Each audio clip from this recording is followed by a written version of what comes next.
You know, there's a lot of things, Mangalam, you and I talk about on the show, things that are on top of mind at any given point of day. But honestly, if there is one thing that you think about every day, especially when you're at work, what do you think it is? One thing that I think about every time is sleeping. If I have no work, if I have nothing to do, I will just go ahead and sleep, irrespective of what the time it is. So that's an honest answer. Sleep is actually always on top of mind, and that is what we discuss here today on Mad About Markets. And it's just not us, it's Indians as a race. We're the second most sleep-deprived people in the world after the Japanese. We get an average of 7 hours, 1 minute sleep every night, but that is still 48 minutes lesser than the average British citizen or 32 minutes lesser than the American citizen. And that's not all. If you talk about deep sleep, quality of sleep, Indians get just 77 minutes of REM or rapid eye movement sleep on an average. That is the lowest in the world. So, I mean, it's understandable that sleep deprivation is always on top of mind.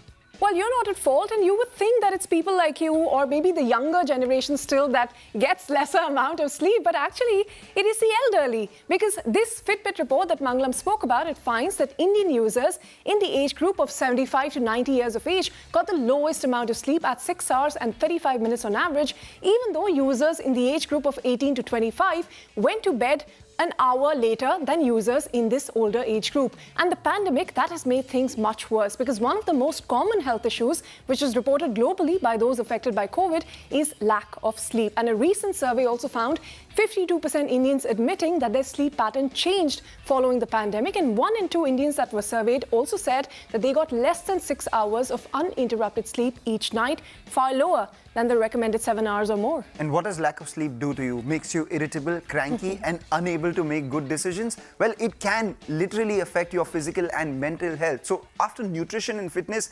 sleep is often called the third pillar of our well-being. And if you're still not convinced about it by us saying it, hear it from the big people. Amazon boss Jeff Bezos said it, and Kanwaljit Singh as well. He puts his money where all these sleep companies are. He's the managing partner and founder of Fireside Ventures. Hear them out.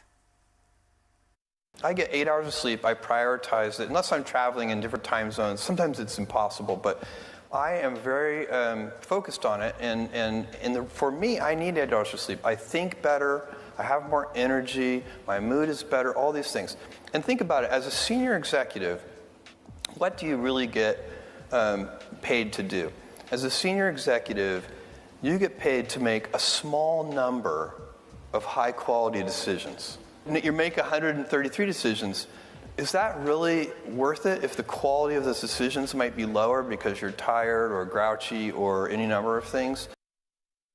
So we have invested in a company called the Sleep Company, and I can tell you that is really a very exciting. And sleep tech, not just sleep, and how you can use technology to improve the quality of the sleep and the comfort that you have. And I think that's another breakthrough space which we are very excited about.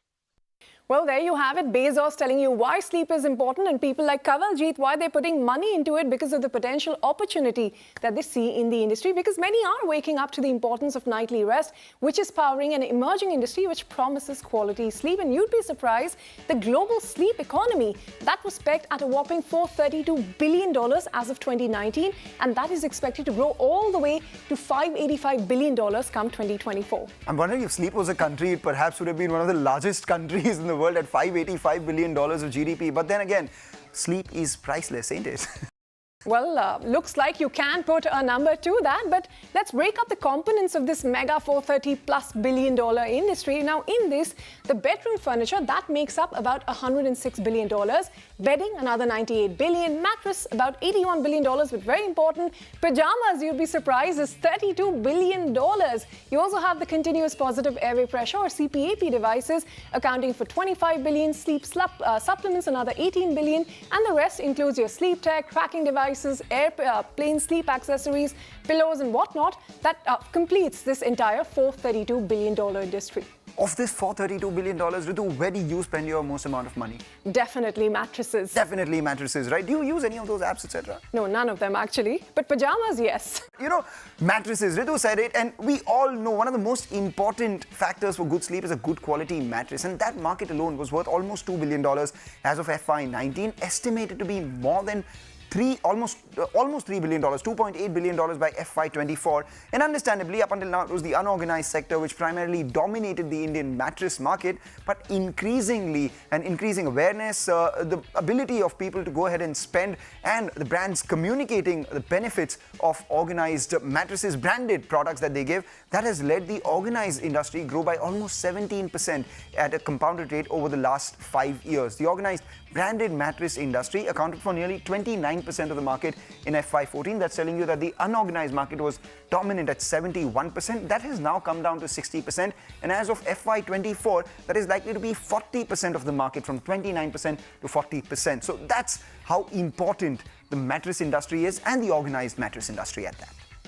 Well, clearly the organized industry is growing, so let's hear it from the players who make up this organized industry. We have 4 very special guests representing the entire universe.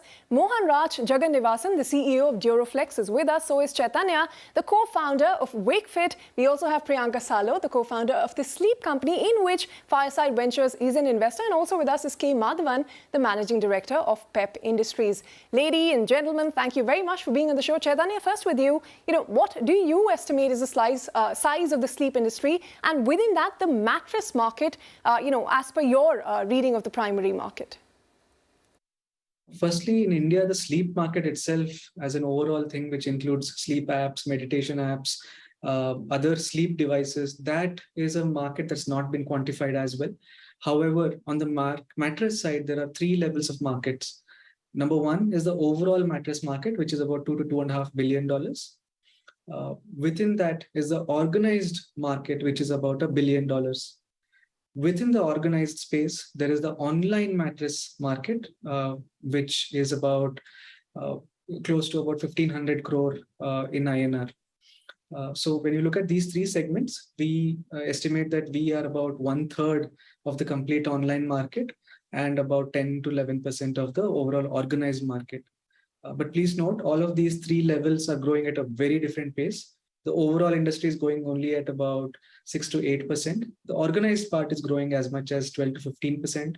And the online part is growing as much as 25-30% a year because the base is so small.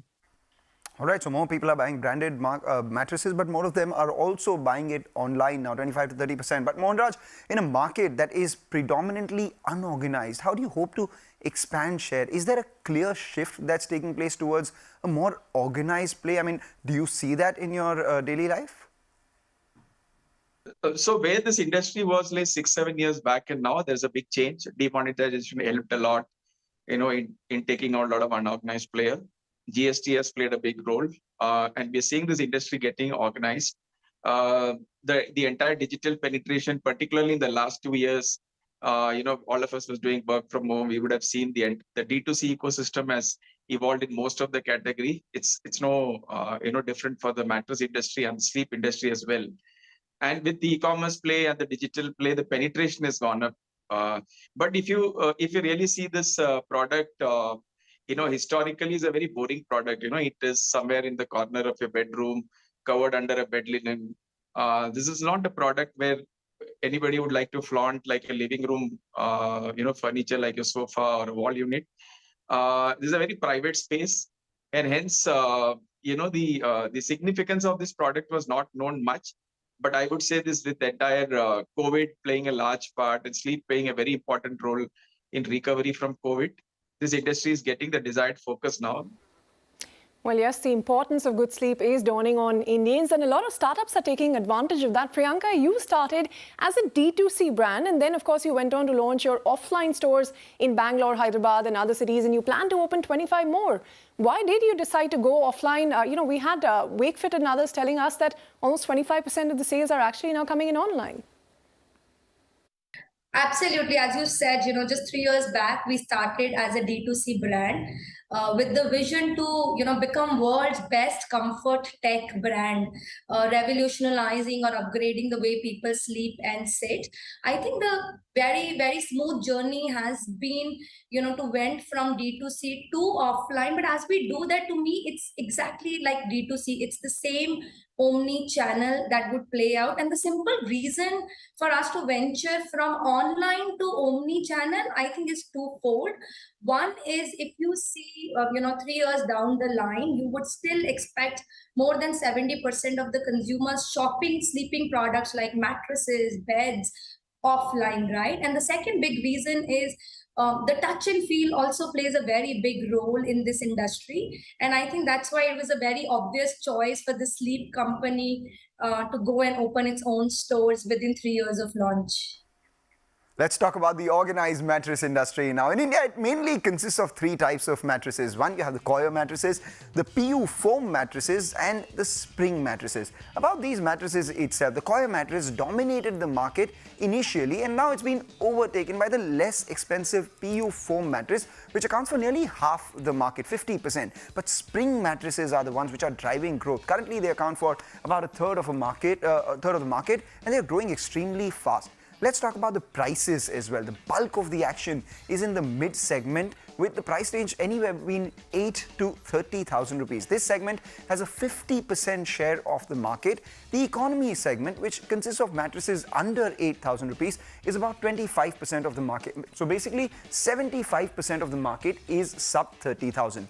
Then we talk about the luxury and the premium segments. The premium segment between 30,000 to 75,000 rupees a mattress, and the luxury segment, which is 5% of the market, at 75,000 rupees plus per mattress. And that's where the margins are. And at 75,000 rupees, it better give you good sleep, because in terms of customers, it's the residential buyers like you and me who account for 80% of the sales, but 20% of the sales do come from the institutional sector as well. Who are the guys who buy mattresses in the bulk? Maybe it would be the hotels, the hospitals, all of them accounting for the remaining 20%. So that's about all things mattresses.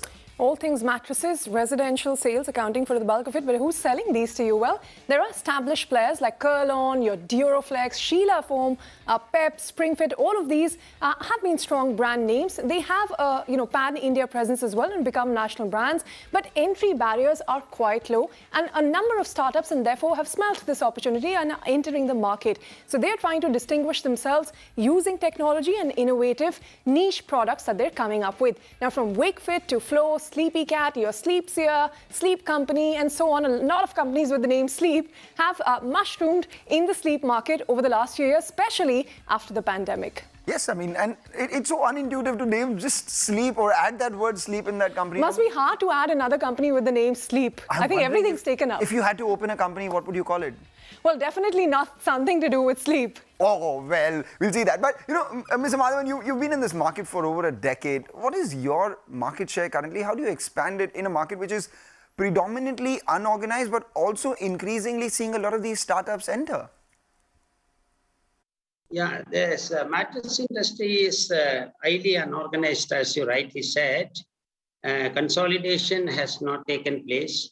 You see quite a large players from the regional areas are getting involved in the activity.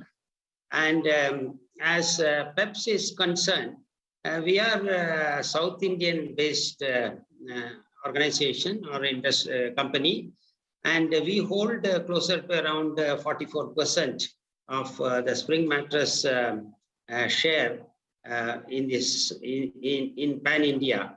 And this industry, as I told you, out of this industry, spring mattresses is around 1,200 crores. Well, we heard from the traditional players. Chaitanya, you as a newer age company, what is your strategy? Will online continue to be your focus area? That's where the sales are coming? Or, what kind of offline-online mix would be ideal for a company like yours? I wouldn't sit here and predict an ideal mix. This will have to be guided by our customers, but we definitely are going offline. We've already opened up 10 stores in about 7 cities, which have given us a really, really promising data. And over the next 6 months, we are opening up about another 15 extra stores. So that will make it about 25, 30 stores by the end of this financial year. So what we learned from our customers was that despite earning their trust and buying and building this online category of mattresses over these 7 years, there are some categories where they still want to come and compare with the whole family. They still want to come in with a catalog or a shortlist in mind. They still want to bring photos from their home, sit and compare with the salesperson at a store. So given what we learned, we opened up stores, and that's been a pleasant surprise. Well, from a listed standpoint, we have just one player, that's Sheela Foam. So are we going to get any more? Let's ask Mohan Raj. Mohan, what are your IPO plans, rather Duroflex's IPO plans? Yes, we have plans to go public in the next 2 to 3 years. Hopefully, we are on course. As I said, we grew from 450 to close to 1,000 crores last year. So we've set our goals for the next 2 years. I think around 2 years from now, we'll probably have a relook at the right time to go public. I can't give you a specific time, but yes, the plan is to go public in the next 2 to 3 years. We take a short break. On the other side, we take a closer look at the Indian sleep industry, the pros and the cons, the yays or the mays. And we also ask the bigger question, and that is, what will it really take to shake up and wake up the sleep industry? That and more after this short break. Welcome back. You're watching us here on Mad About Markets. We're tracking the Indian sleep industry. Now, as always, let's talk about the yays and mays of the Indian sleep industry. We start with yays, and the biggest yay, of course, is the number of sleepers that we have. I mean, we have 130 crore Indians. So, I mean, that's a big yay, ain't it? And that's 80% of the market right there. I take that point, but you know, the logistic cost because of a huge mattress transportation, that is a big cost for the industry to reckon with, and that's often holding back some of the players from expanding a lot. But not only are there a lot of people, there are a lot of people who are actually moving separate houses. I mean, we see a lot of family nuclearization, etc. So if that were to happen, then more houses, more beds required, more guest rooms required, and more sleep industry material. Sure, and that's why a lot of new players are waking up to the opportunity. They're using tech, they're using innovative products to enter this market, which is displacing some of the established players. Enough about the macros. Let's talk about individuals. Everyone's increasingly aware of how important sleep is for them. True. So they are willing to invest in what gives them the best sleep. But how do you arrive at the cost, right? And that is important for these manufacturers because the raw material prices, they're fluctuating wildly, especially, sorry to go back to the macros, given the current environment. Well, in that case, you differentiate your product offering. Instead of, just talking about, okay, this is the commodity that I'm giving, these are the input prices. This is my differentiated offering. My product offers the best sleep irrespective of the price. No matter what your product is, at the end of the day, sustainability, recycling, all of that is very important to consider. And with huge mattresses, that remains a big challenge for the industry. That remains a big challenge. I take your point. But, increasingly people are adopting to D2C, e-commerce, all the other channels, which does not require people to perhaps transport those mattresses so much from a warehouse to perhaps a store, etc. Now it's warehouse to your house directly. Well, I think we're even, Stephen, there. So let's pose this question to the guests. Let's do that. Well, now that we've spoken about what works and doesn't work for the industry, Madhavan, to your mind, what are the biggest challenges? Is it recycling? Is it the huge transportation cost? The raw material price fluctuation? What is it? As you rightly said, recycling is a big challenge. What I mean is a customer who procures a mattresses, whether it's ours or whether it's some other brand, they utilize these mattresses for quite longer period. See, the average lifespan of a good mattresses is not more than about 4 to 5 years. Though we give a larger warranty, for instance, there are products with us which we give a warranty of closer to about 10 years, starts from 5 years. All said and done, a healthy mattresses remains for about 4 to 5 years. This we need to educate to the customers, it's an investment. So he should invest in mattresses and change his mattresses once a while, at least about 4 to 5 years. If this trend is got into the mindset of customers, I think the business gets literally well. Well, Chaitanya, the other challenge is that challenge of competition, because on the one hand, you have organized players, unorganized players, and that you have D2C players, some established players. How do you compete? I think the main way to compete against traditional players for us is that we, as a D2C company, are D2C in every facet of our life, which means we listen to our consumers on a daily basis, as opposed to a large company which engages a research agency once in a few years. The second big thing is technological innovation. Because we listen to consumers on a daily basis, we know what they like and what they don't like, and we are able to bring the best scientific research from across the country, across the world, into our products through our R&D labs. And the third biggest thing is that we are able to engage with our customers post-sales. We call them and explain the value of the products, how to extend the life of the products, how to take care of the hygiene of the products, all of those things as a value-added service post-sales, which again, traditional players which work with 3 or 4 middlemen are not able to do. So it's not that these companies are incompetent. They're very, very respected, very, very innovative companies which have existed for many decades. It's just that the world has changed where customers expect a much faster feedback loop and much more responsiveness from the brand.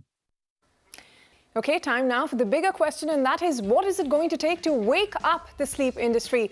Priyanka, you as a startup player, your thoughts first, and then Mohan Raj, of course, you should chip in. Absolutely. If you see, it's already being shaken up, right? A lot of new age brands are coming in. As I said, I think we need to focus a lot on products and the quality of products and the innovation we are bringing in, right? We see, we are working on a lot of new products in pipeline, like sleep monitoring, like sleep tech, right? How could you have? So I think innovation is one thing which is needed to disrupt the industry. And with, sleep company, we've learned in last 3 years that consumers want that. Consumers want better products, right? In this industry, quality of products, quality of comfort is becoming a bigger driver than really the price point. So I think that's really, really needed to shake up the industry. Second is, as you said, this industry is very, very unbranded, fragmented, right? The distribution channels are very inefficient today. You have distributors, you have retailers, very, very high margins, right? And I think that needs to change. So as more brands start selling direct to consumers and you see inefficiencies getting reduced, I think that's what's going to change the industry and, make us more closer to developed countries. I would say, all of us have gone through the pandemic, and I think realizing that sleep is very, very important. I know there was a time even when I was small, sleep was considered to be lazy. So my, take on this is everyone should understand the importance of a good sleep. And I think you won't get a good sleep if you don't sleep on a good surface in a good environment. So beyond mattresses, we are also, educating our consumer on various aspects. They should really, keep a watch on so that they can get a very good night's sleep. And that's very important. So I would say that, all of us realizing the importance of sleep and investing in a good product, and maybe as an industry finding a solution to, the old mattresses, how do we discard it and ensure there is less minimal damage to the environment? I think these are a few things which as an industry we should be working for. And as a consumer, I would say the consumer should be thinking about and not, considering that to sleep for 6 to 8 hours in a day is to be lazy. I think it's about, staying fit and healthy. All right, Mohan Raj, thanks a lot for that. In fact, on that note, we'll thank Priyanka and all the gentlemen for joining in and talking us through the sleep market and the importance and the economic size of that as well. With that, Ritu, it's curtains on this season of Mad About Markets. Yes, it is, but we will be back soon. So in the meantime, you catch up on some sleep. After a short nap.